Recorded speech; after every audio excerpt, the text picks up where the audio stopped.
প্রকৃতির ক্ষতি হয় এমন কোনো কাজ আমরা করব না। জীবাশ্ম জ্বালানির ব্যবহারে ত্বরান্বিত হচ্ছে জলবায়ু পরিবর্তন, যা বিশ্বজুড়ে ডেকে আনছে ভয়াবহ বিপর্যয়। পুতুল নাট্যের মাধ্যমে তুলে ধরা হয় সেই বার্তাই। মামা, কি হয়েছে তোমার? কান্না করছো কেন? জলবায়ু পরিবর্তনের কারণে উন্নত বিশ্ব যখন তেল, কয়লা ও গ্যাস সহ জীবাশ্ম জ্বালানি নির্ভর বিদ্যুৎ কেন্দ্র থেকে সরে আসছে, তখনও বাংলাদেশে গ্যাস ও কয়লা ভিত্তিক বিদ্যুৎ কেন্দ্রে বিনিয়োগ করছে জাপান। যার প্রতিবাদে রাজধানীর শ্যামলী পার্ক মাঠে এই ভিন্ন রকম প্রতিবাদ কর্মসূচি দেশের অন্তত ২২টি পরিবেশবাদী সংগঠনের। সারা বিশ্ব ট্রানজিশন হচ্ছে গ্রিন প্রযুক্তিতে। আমাদের দেশে আমরা আহ্বান জানাই এবং প্রতিবাদ জানাই এ ধরনের কোল প্রজেক্ট যেগুলো আছে সেগুলো ইমিডিয়েটলি বন্ধ করা হোক। অতীত সরকার যদি ভুল করেও থাকে, বর্তমান সরকার এখন পর্যন্ত কেন সেই সব পরিকল্পনা পরিবর্তন করেনি? আমরা যদি শুধুমাত্র এই নবায়নযোগ্য জ্বালানির প্রতি নির্ভর হতে পারি, তাহলে কিন্তু আমরা নিজেরা আস্তে আস্তে স্বয়ংসম্পূর্ণ হতে পারবো। সো আমরা আসলে জাপানকে বলছি তারা যাতে এই জিনিসটা বন্ধ করে। এরকম না হোক যে জাপান তাদের এক্সিস্টিং যে পুরনো টেকনোলজি সেইগুলো বেচার জন্য বাংলাদেশের মার্কেটটাকে ব্যবহার করুক। আমরা চাই নতুন নতুন ইনোভেশন যেগুলো আসছে, নতুন নতুন টেকনোলজি যেটা মূলত রিনিউয়েবল এনার্জি রিলেটেড। যেমন জাপান একটা সোলার প্যানেল তৈরি করেছে, যেটা এখনকার এক্সিস্টিং সোলার প্যানেল থেকে প্রায় 50 গুণের বেশি আসলে কাজ করে। সো এই যে নতুন টেকনোলজিগুলো, সেই ফ্যাক্টরিটা তারা বাংলাদেশে দেখ।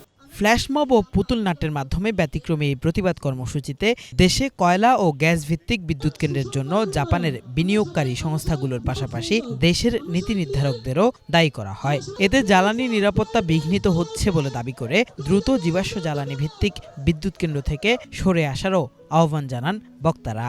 এই জীবাশ্ম জ্বালানির কারণে আমরা লক্ষ্য করছি কিভাবে পৃথিবীর সবচেয়ে বায়ু দূষিত রাষ্ট্রে বাংলাদেশ উপনীত হয়েছে। ঢাকা পৃথিবীর সবচেয়ে বায়ু দূষিত রাজধানী, এবং বায়ু দূষণের কারণে আমাদের গড় আয়ু কমে যাচ্ছে 6 থেকে 8 বছর। যে ইনভেস্টমেন্টের নাম দিয়ে তারা বন্ধুস্বরূপ আমাদের দেশে আসছে, আমাদের স্বাস্থ্য খাতে তার চেয়ে বেশি আমাদের খরচ করতে হচ্ছে, অথচ এই সহজ ক্যালকুলেশনটি আমরা আমাদের মাথায় নিচ্ছি না। ইরান এবং ইসরায়েলের যুদ্ধকালীন সময়ে হরমুজ প্রণালী শুধু বন্ধ করার একটি ঘোষণা দেওয়ার মাধ্যমেই কিন্তু আমরা বিশ্বব্যাপী জ্বালানির ক্ষেত্রে অস্থিরতা লক্ষ্য করছি, বাংলাদেশও তার বাইরে না। এই ক্ষেত্রে জ্বালানি নিরাপত্তা নিশ্চিত করতে পারত শুধুমাত্র রিনিউয়েবল এনার্জি বা নবায়নযোগ্য জ্বালানির ব্যবহার যদি আমরা নিজেদের জায়গায় নিজেদের মতো করে করতে পারতাম। কিন্তু জাপানের মতো অন্যান্য রাষ্ট্রগুলো জীবাশ্ম জ্বালানিতে একের পর এক ফান্ডিং করে যাচ্ছে, যেই কারণে আমরা নবায়নযোগ্য জ্বালানিতে যে আগ্রহ সেটি আমরা এখনো তৈরি করতে পারি নাই। এটা শুধুমাত্র সদিচ্ছার অভাব উন্নত রাষ্ট্রসমূহের এবং কর্পোরেট স্বার্থ এবং বাণিজ্যিক স্বার্থকে দেখার কারণে মানুষের স্বার্থ আজ ভুলুণ্ঠিত। আজকে পৃথিবী জলবায়ু পরিবর্তনের অভিঘাতে হুমকির সম্মুখীন। যে সমস্ত দেশ পৃথিবীব্যাপী এই জীবাশ্ম জ্বালানির বিস্তারে ভূমিকা পালন করে চলছে এখনও, তার মধ্যে জাপান অন্যতম। আপনারা জানেন যে সমস্ত দেশে এই জীবাশ্ম জ্বালানির বিস্তার হচ্ছে তার মধ্যেও বাংলাদেশ অন্যতম। কাজেই এই যে জাপান মান্থ বা জাপানের যে নীতি নির্ধারণী পর্যায়ে রয়েছে, তাতে জীবাশ্ম জ্বালানি থেকে তারা যাতে বেরিয়ে এসে নবায়নযোগ্য জ্বালানিতে পৃথিবীর জাতিসমূহকে সহযোগিতা বা অংশীদারিত্ব নিতে পারে, আমরা আহ্বান জানাতে চাই জাপান যেন জীবাশ্ম জ্বালানি ভিত্তিক যে বিদ্যুৎ উৎপাদনের পরিকল্পনা নিয়ে বাংলাদেশকে সহযোগিতার হাত বাড়িয়েছে, সেটা যেন তারা নবায়নযোগ্য জ্বালানি বিস্তারের ক্ষেত্রে অগ্রসর হয়।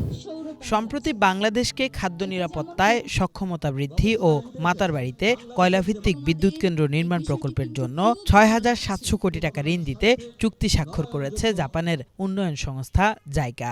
এছাড়াও বাংলাদেশে গ্যাস, এলএনজি ও কয়লাভিত্তিক বিভিন্ন প্রকল্পে বিনিয়োগ করতে যাচ্ছে জাপানের বিভিন্ন আর্থিক প্রতিষ্ঠান। সৌরশক্তি আনো ঘরে, সবুজ হোক আগামী প্রহরে। কিফায়াত শাকিল, বাংলা ভিশন, ঢাকা। সবুজ হোক আগামী প্রহরে।